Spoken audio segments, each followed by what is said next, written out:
So just gonna do a little demo here of some of the anatomy apps that I use. So what you're seeing here, over here, this screen, hello, this is my iPad, the actual screen. What you're gonna see up on the main screen here is the screen shared version of that.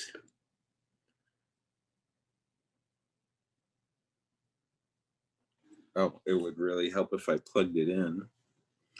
It's one of these old-fashioned ones that you actually have to plug in to get it to work.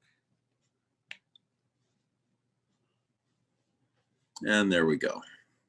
So this screen right here, this very beautiful clear screen, is the screen share to Zoom version.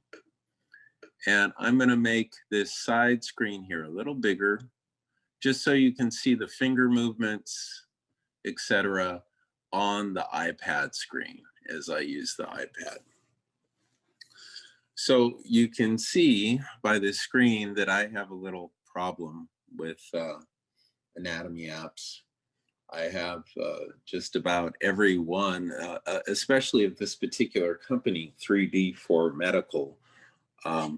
They have great apps, some of them getting quite specific, like going into the hand or wrist, going into shoulders, just the muscular system, the knee, just the spine, the whole skeletal system. But what I use a lot, and I do use these in teaching anatomy for yoga, but what I use a lot is this one, the Essential Anatomy. And right now we're on version 5. So I'm just going to touch that screen to open the app.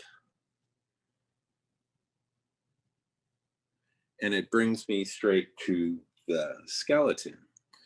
Now you can see here, and I'll show you with my mouse cursor.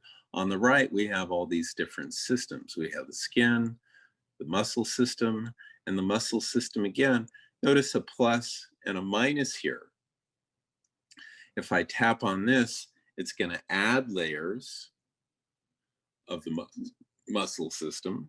And if I touch the one below, it's going to take away layers of the muscular system. And then we have arteries, veins, the nervous system, connective tissue system, respiratory system, digestive system, the urogenital system, and the lymphatic system. Okay, so all these systems I can add or take away. And then notice over on the left, there's this little arrow here, and I have to tap it with my finger because it's on my iPad. There we go. And you get a pop-up window that takes us home. Nice reset button, which is super handy if you get a little lost and confused. You can bookmark many things. You can search structures. I use the pen a lot in teaching anatomy for yoga. You can share images. I can put pins in, and you'll see that there are, in some of the other apps, you'll see pins used a lot. I don't know what multiple is. I don't think I've ever used that. What is that? Multiple selection mode. Okay. I don't know what that is. I'm going to have to explore that one a bit. And then more. And then one of my favorites down here is this one, which I'm going to zoom in on the pelvis so we can see the difference. We can go from male to female. See the changes there? On the male side, it's a little narrower, a little taller. On the female side, it's a little broader, plus with a wider opening down in the pelvis. Now, the pen is really handy if I want to focus on something. If I want to show the wider opening in the pelvis in the female, I might draw a circle on it. But now to switch to male or female, I have to deselect the pen and then switch it to the male by tapping it. And we can see the narrower shape here. It's a little narrower shape. Doesn't have to have enough space to for the baby's exit strategy. Okay, and I use that pen a lot. So let's pick a muscle and just use it as a way to get a little familiar with the app. How about the diaphragm? So I'm going to add a layer of muscle until I see, I'm going to add layers until I see the diaphragm come into view. And, oh, and it's in view already in the first deepest layer here. I'm going to zoom in and we can see the diaphragm. If I tap it, it's going to highlight it. And here on the left, you can see that I can isolate it, I can hide it, I can fade everything else, or hide everything else. Hide everything else and isolate, it's kind of similar, isn't it? Except when you isolate, it's gonna pop up a information window about that particular structure. Okay, it gives the origin, the insertion and actions. And the actions, remember, are always listed as the concentric actions when the muscle is shortening. But muscles also have eccentric functions when the muscle is lengthening. Nerve supply and arterial supply. Okay, so that's isolating, but I'm going to unisolate it. And to deselect it, if I tap on something else in the body, it's going to select that something else. If I want to deselect the diaphragm and not select something else, I'm going to tap into open space, this black space over here. And sometimes I have to zoom out. If I'm really zoomed in and I have the diaphragm selected and I want to deselect it, and there's not really any place to, I'm just going to keep selecting other things, I may need to zoom out until I get some open space to select here. So the zooming is just like you do on your phone, where you sweep out for zooming in, oh, extreme close-up, and pinch in for zooming out, okay? There's our diaphragm again. I can zoom way out and still see the diaphragm. If I, if I press and hold, I can move the skeleton around and we can get different views of the diaphragm. From underneath, we can see those holes in the diaphragm. From the top, but there's some stuff in my way. That sternum is in my way. I'm going to get rid of some structures. So to get rid of things, get things out of your way, you're going to select it by tapping it and then hide it. Now I want to get rid of these muscles too, just because they bug me. Hide it. And there. And hide it. No, not fade. I want to hide it. There we go. And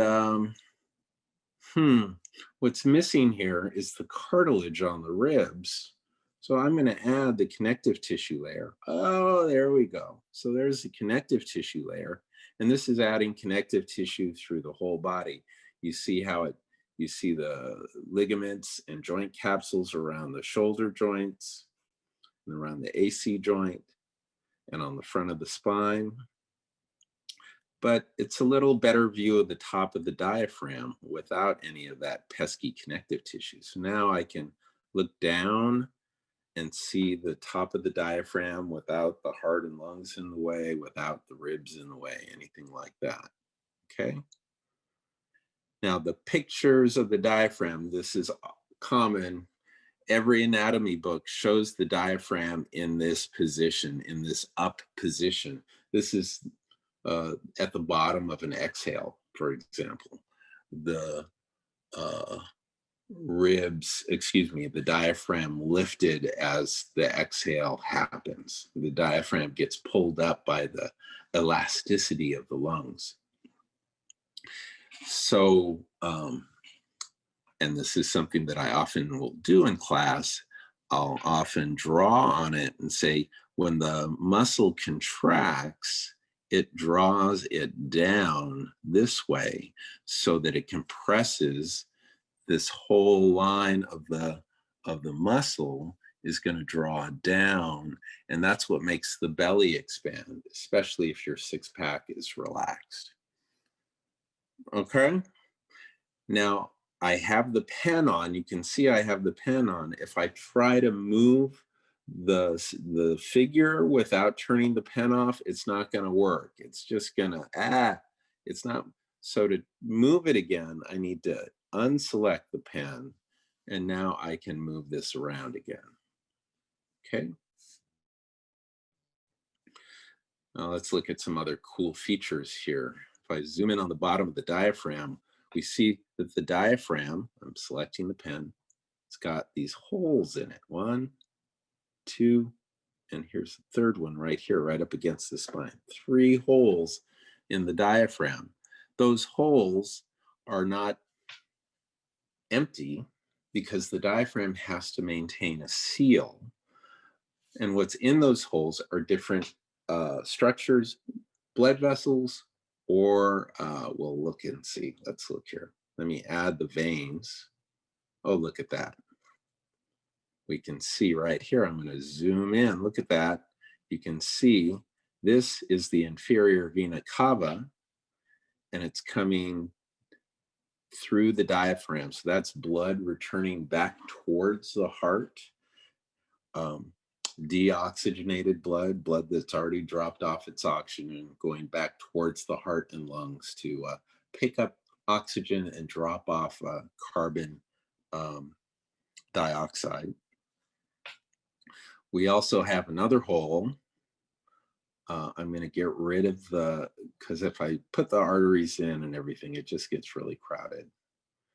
I'm going to put the arteries in, and you can see this other hole close up to the spine. Let me toggle it in and out. That's for the abdominal aorta right there.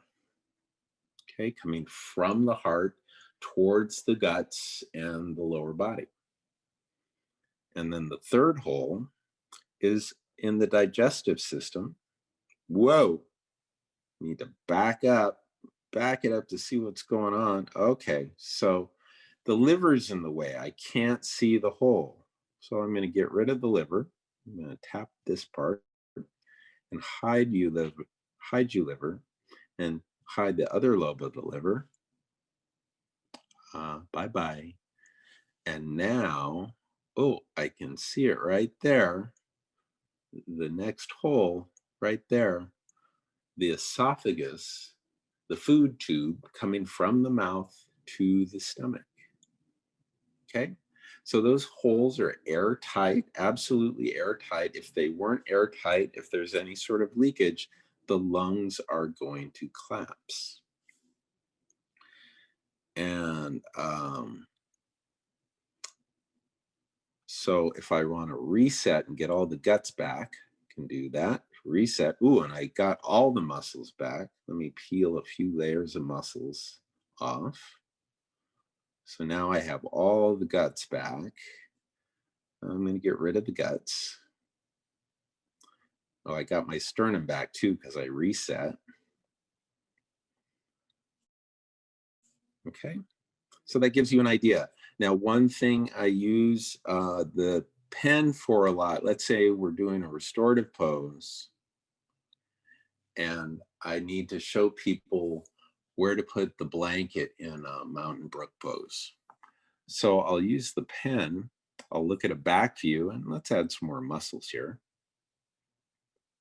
Look at a back view, and we want the top edge of the blanket to be just inferior to the bottom corner of the scapula. So I can zoom in, there's the bottom corner of the scapula right there, the inferior angles. So I'm going to want that blanket to fit in right here. There's the top edge of it. It's right about T7, and it's usually about this big. Okay, so that when they lay back on this, when they lay supine on this, it's going to help open the upper chest, making more space for the respiration, more space for the breathing, and especially important, more space for the diaphragm, opening the low ribs, making more space for the diaphragm to move on its inhale and exhale. Okay, so that's this app 101. There's a lot of layers to it, every pun intended. Um, and so it's a great adjunct for anybody who's studying anatomy, curious about anatomy. This particular one doesn't have pathologies. If you're interested in pathologies, you can go to some of the individual joint apps, for example. Like if I want to go to look at what arthritis of the hip looks like, we can see Ken here. I can remove layers all the way down to the bone. Okay. But there's also a video section here. And I can look at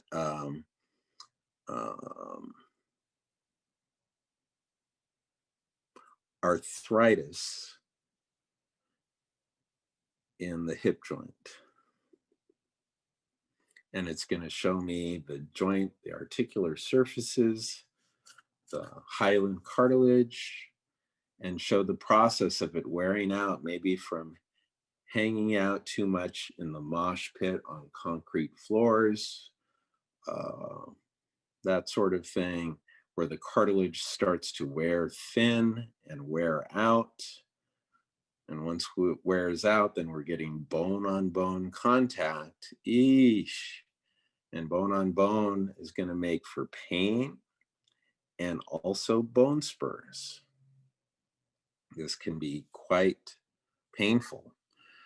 Another cool video thing about the individual joints is let's look at a hip replacement. Arthroplasty, that's a joint replacement. And it's basically going to show the same thing and show the degenerative process and then show the surgery. Oh, this is going to hurt a lot if they keep it like this. So once those bone spurs are happening, the joint needs to be resurfaced. So we'll open it up and lop off the head and smooth it out. I always like making the sound effects. And make space for the new ball to fit in. There's a little super glue going in there. And this is going to be where the ball is going to fit. And they screw it on. They have different sizes for different people. And a little more super glue, and the socket's going to fit in here. And then a little padding. Oh, we got to screw it in. And put this padded cup in. Okay. And then the person has a new and happy hip. And believe me, they're quite happy after getting a new hip. Okay. So that is tutorial practice number 1.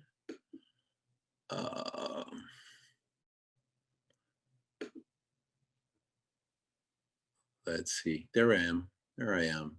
I hope that was helpful for y'all.